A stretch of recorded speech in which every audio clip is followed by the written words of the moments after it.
right, welcome back, everyone. So this is our second installment of the fall 2021 school year of our E-Conversations. And today we have Jordanne, who is working at DECIEM, which is a beauty company. And she's a digital director. And to let her talk more about what she does, tell the viewers a little bit about yourself.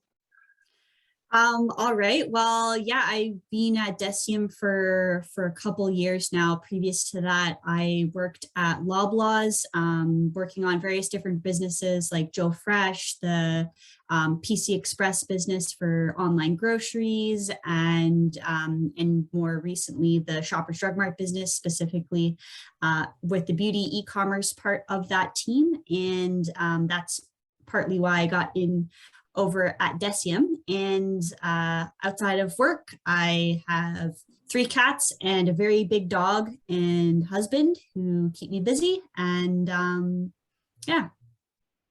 All right, perfect. Yeah, so tell us a little bit more about your role at DECIEM. Like, what do you do? What's a day-to-day like for you? Yeah, so as you mentioned, my role is digital director. So what that means is I actually have a pretty extensive role. I oversee the e-commerce P&L meaning product and loss. So making sure that keeping track of all the money that comes in and all the money that comes out in order to make sure that the business is successful. I also oversee, I'm the product owner for the e-commerce ecosystem as a whole. So that means that I'm responsible for making sure that all of the systems that are working together to make our e-commerce successful are competitive, and we add new features to them, that we that they're working properly, that all of our users internally can do all of the things that they need to do from a reporting and process perspective.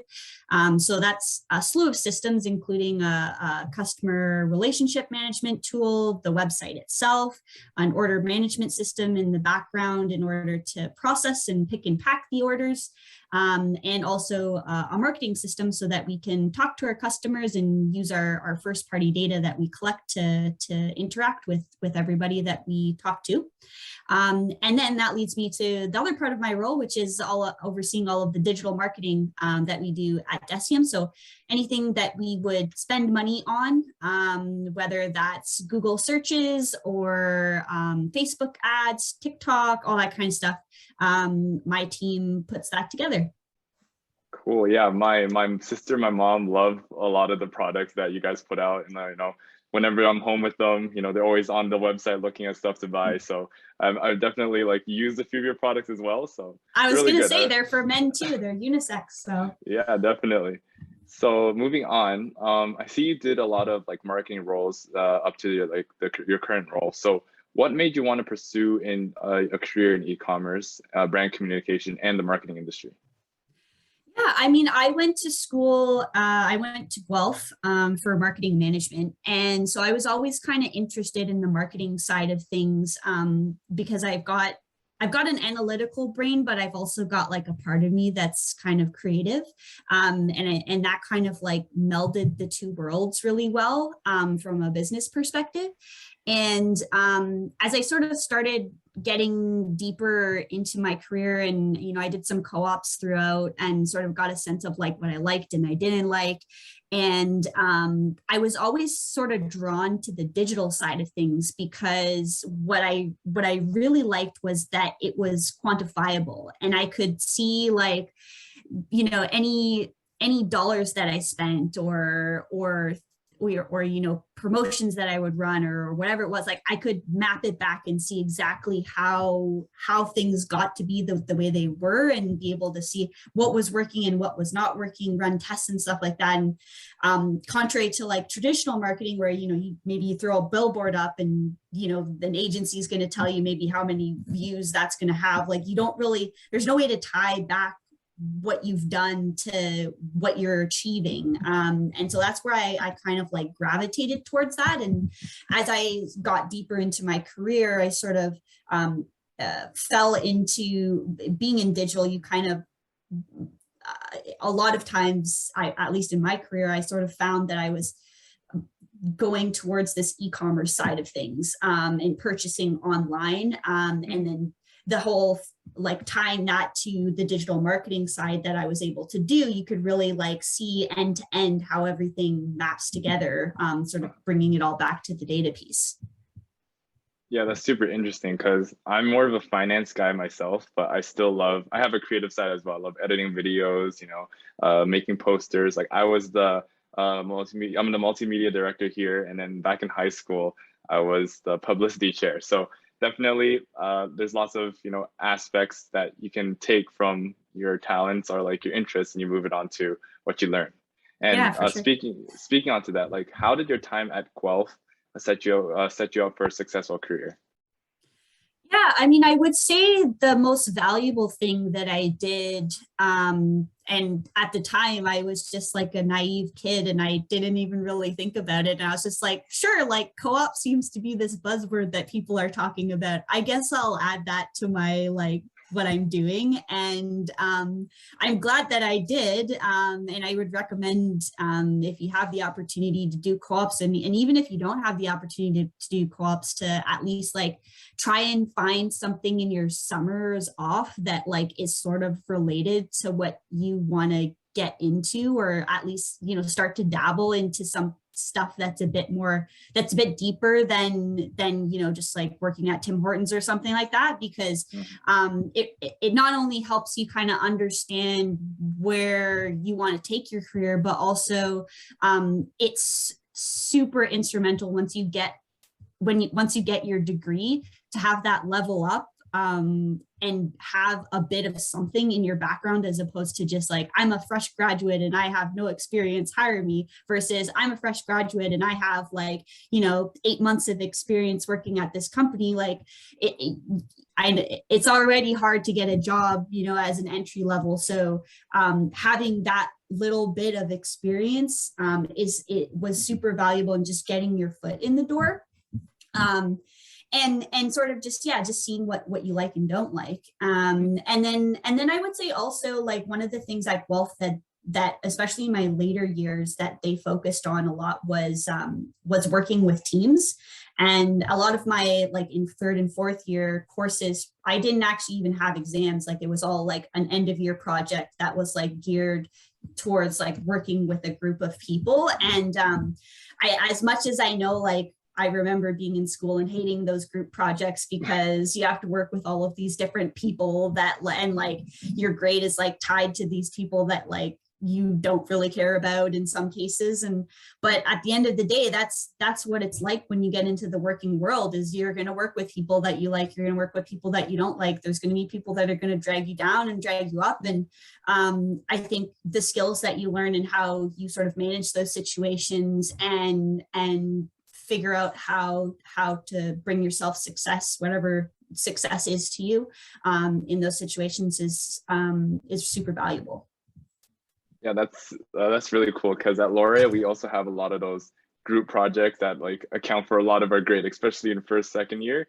We have like these courses called BU 111 and BU 121, which like half of the course is just on these two group projects. So definitely being able to work with people is a great skill to have, I see, when you work in like marketing roles. Awesome. Yeah. And business in general, I would say, like, it's not necessarily like for e-commerce or digital or anything like that. Like, it's just, if you're going to be in business, you're going to be working with other people most of the time, and you just got to kind of figure out how to work with different types of personalities. Mm-hmm. Definitely. That's a great point. Yeah. So speaking on like how, you need to work with others and, some certain skill sets you need to be able to, be in a group setting, like what skills do you think are needed to work in like such a high volume industry like e-commerce that like support you in your sector of business?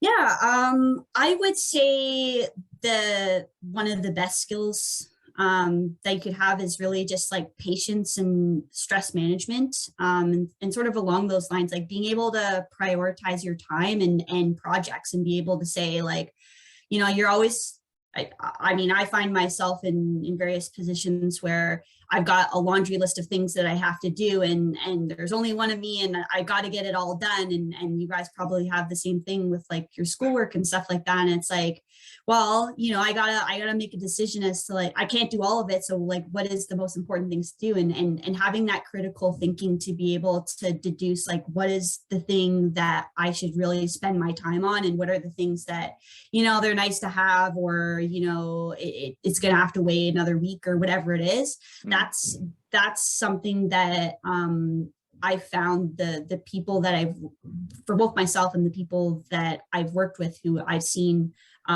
really thrive are really strong at being able to prioritize their time. Outside of that, I would say like, you know, data analysis, I'll bring it back to that. Like it's really helpful, especially in e-commerce, to be able to see like whether you're in finance, whether you're you know, trying to build something new for a website or anything like that. It's like having those data points and being able to see a number and be able to interpret what that means and tell a story with it is a really valuable skill to have, to be able to like, because it's one thing to like, you know, spit out numbers and just like look at a spreadsheet of things and spit it out and give it to somebody, but to be able to actually interpret that, glean insights from it, and present that in a way that's meaningful to a group of people and persuade them that, hey, like, look at this that I found, you know, I think based on this, like, it'd be really powerful if we like pivoted in this direction or whatever it is. Like, that's really helpful to do. And data is one of those things that like, you can't dispute it. It's not an opinion. It's just, that's what it is. And so it's a really powerful tool to help get your agenda across. Mm-hmm, mm-hmm. Yeah, those are really interesting points. I never really thought about, you know, having to like, I like school is a big, you know, jumble of like 4 or 5 months of like constantly just learning new material, and prioritizing things is definitely something I like. I still need to work on. Like I have midterms coming up. I know I'm gonna have to like skip a few chapters because I can't handle everything. Mm-hmm. Yeah, exactly. You got to figure out, okay, well, what are the best chapters that I should spend my time on, because I can't read the whole book. Yeah, for sure. Yeah. So speaking on like big data, like how is DECIEM keeping up with major competitors in this industry, just like, you know, Amazon? Yeah, I mean, I think for DECIEM in particular, we really differentiate ourselves from those big corporations like that, and we try to actually like break the mold and do things differently from other people. And I think that's one of the things I really like about working at DECIEM is it's not about like, we're not just there and like, you know, cookie cutter doing what all the other brands are doing and, oh, this is best practice, so we're going to do it this way. We think outside of the box a lot and challenge the norms. And I think like a good example of this is and for those who are familiar with the beauty industry, there's this movement right now about clean beauty and like not putting chemicals on your face and like using things that are natural and good for your body and holistic and all these like buzzword terms. And we recently did a campaign that's called Everything is Chemicals, challenging that beauty movement, and that like literally everything is made out of chemicals. So whether it's natural, whether it's, you know, coming from our hyaluronic acid product to moisturize your face, like it's all coming from, you know, the periodic table of elements kind of thing. Mm-hmm. And so like, just because it's clean doesn't necessarily mean it's any better than anything else that you're putting on your face.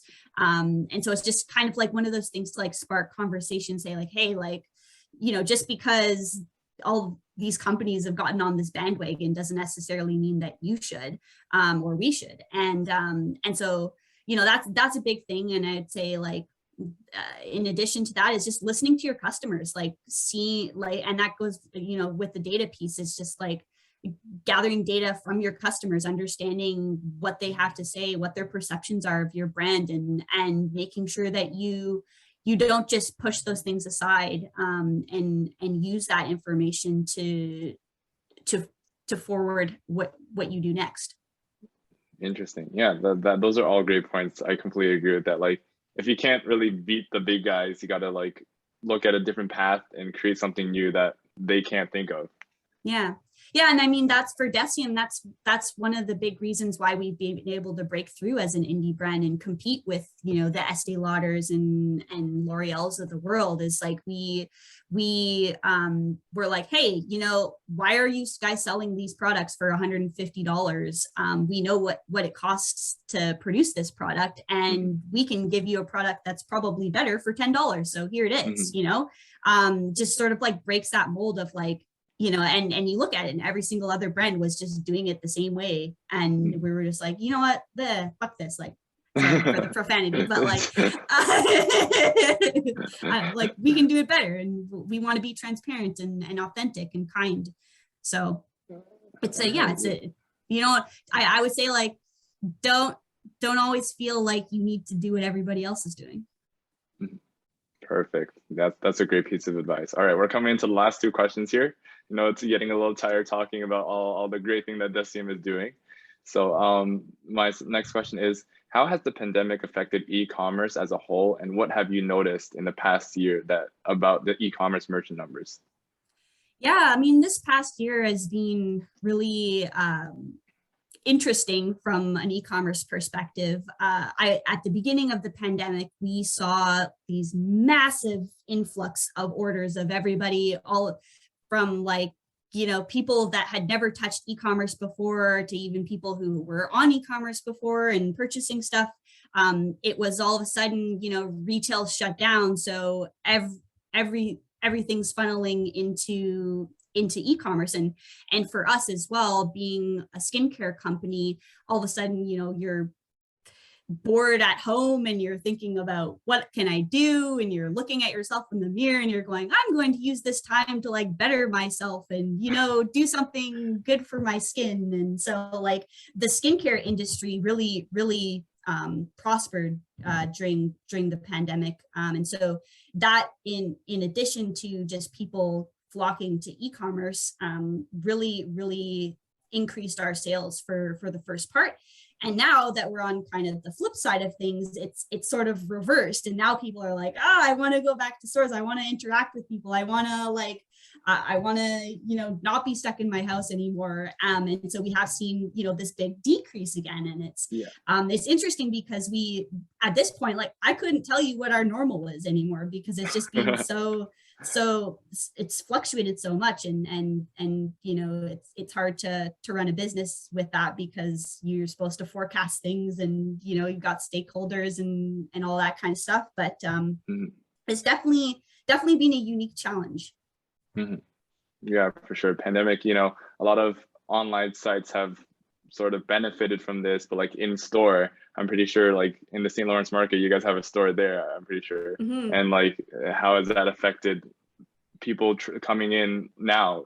Yeah, exactly. Yeah, it's in Kensington Market, but yeah, it's Kensington Market, yeah, it's exactly, like all of our stores were closed for a good portion of time. And I mean, one of the things that we did to pivot during that point in time was we launched an online chat feature, which we actually leveraged all of the store employees to facilitate that chat at that time, so that we didn't have to put them on furlough or like let them go during that time, and really put that to good use. And we saw massive numbers of people that were trying to contact us at that time. So it was great to have that extra bandwidth of people to tap into. All right, perfect. Yeah, so coming to our last question, this is a sort of a big one, and then especially for you who is in a sector like this, where do you see e-commerce sector moving in the next 10 years? Yeah, I had to think about this one a bit, because I was like, oh man, like what is gonna happen? Like, am I gonna have to pivot my career? I don't know.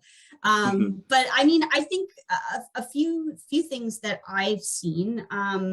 First is everything keeps moving faster. So, you know, and customers' perceptions are moving with that. So, you know, shipping, picking and packing times, how fast you can check out, all of these things are just like getting compressed. And so I see that just continuing to the point where, you know, people place an order and expect it to be delivered 2 hours later. Like that's going to be normal. And then in terms of sort of like the channels that we think about, traditionally for e-commerce is kind of tied to the web. But if you look at other countries that are a bit more ahead of us in terms of e-commerce, like South Korea and China, for example, they have these universal apps like Kakao and WeChat that they literally do everything on, whether it's their banking account to interacting with their friends and family to purchasing. And so I can see that starting to ramp up as well in North America. And I wouldn't be surprised if we have something like that in the next 4 to 5 years. And then finally, I guess something crazy to leave you guys with would be blockchain. I don't know if you guys are super familiar with it. That's a big word. But, yeah, that's a big word. Yeah, and I mean, I guess the one thing I would say is Google Web3, and you'll see some really interesting things that will probably spark some thoughts as to where the industry might be headed. But I see that being a shift that gets made in the next 10 years for sure. All right, perfect. Yeah, those are all my questions. If there's any piece of advice you want to give the Laurier students, fire away. Yeah, I mean, I kind of peppered some advice throughout, but be authentic, be kind, and always be open to learning. And yeah, I mean, I just have fun. Like, don't get stressed and just like enjoy life. All right, perfect.